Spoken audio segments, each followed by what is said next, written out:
Алатау ауданы 14-ші жалпы білім беретін мектептің 1 А сынып оқушысы Ережепляна Қуанышқызы.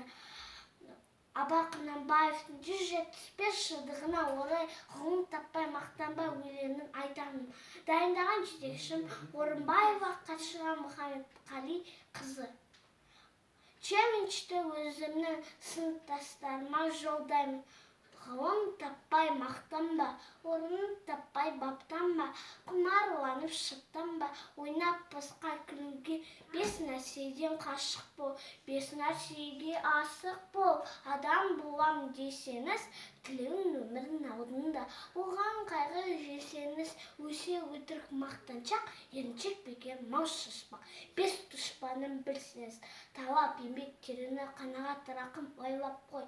5 аса іс күнсеңіз, жамандық көрсін нәфрат тілі, суытып көңіл тыйсаңыз, жақсылық көрсе ғибрат тілі, оны ойға жисаңыз, ғалым болмай немене балалықты қисаңыз, болмасаң да ұқсап бақ, бір ғалымды көрсеңіз.